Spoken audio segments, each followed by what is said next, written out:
নমস্কার, স্নেহাস রেসিপিতে সবাইকে স্বাগত জানাই। আজ চৈত্র সংক্রান্তি উপলক্ষে পাঁচন রান্না করে দেখাবো, চলুন দেখিনি। তার জন্য নানান রকমের সবজি নিয়ে বসেছি। এরপর সবজিগুলোকে এক এক করে কেটে নেব। আমার ভিডিও ভালো লাগলে অবশ্যই সাবস্ক্রাইব করে দিবেন। আমার নিত্য নতুন ভিডিওগুলো সবার আগে আপনারা পাবেন। আপনাদের যাদের যাদের পাচনের নিয়ম আছে আমাকে অবশ্যই কমেন্টে জানাবেন। এদিকে অরহর ডালের পেস্টের মধ্যে হলুদ গুঁড়ো আর কালো জিরে দিয়ে মেখে নিচ্ছি। তারপর কড়াইয়ের মধ্যে সর্ষে তেল দিয়েছি। তেলটা গরম হওয়ার পর এক এক করে বড়াগুলো ভেজে নেব।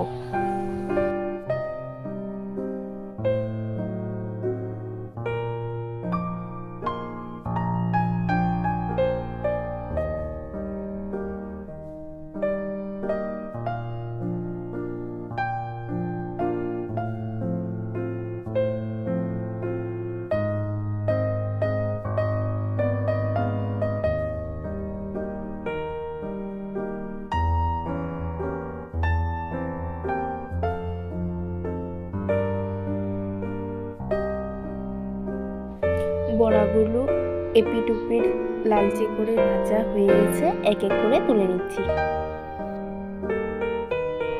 তারপর ফোড়নে দিচ্ছি 8-9টা মতন শুকনো লঙ্কা, 3-4টে তেজপাতা আর 5 ফোড়ন দিয়ে কিছু সেকেন্ড ভেজে সবজিগুলো দিয়ে দিচ্ছি।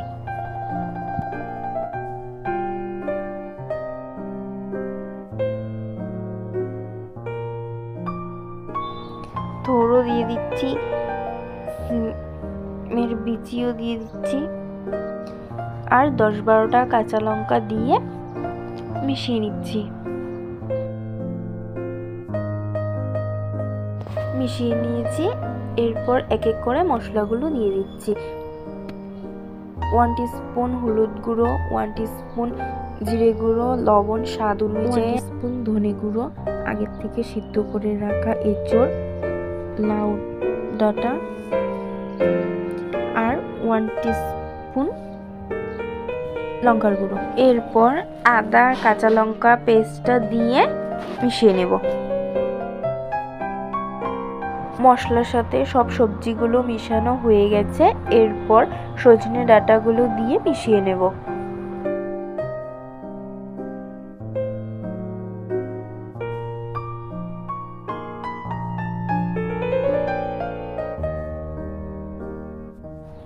এরপর 2 কাপ গরম জল দিয়ে সবজিগুলোকে সিদ্ধ হতে দেব। তারপর ডালের বড়াগুলো দিয়ে মিশিয়ে নেব। মিশিয়ে নিয়েছি। এদিকে সব সবজিগুলো সিদ্ধ হয়ে গেছে। এরপর 2 টিস্পুন ঘি দিয়ে মিশিয়ে নামিয়ে নেব।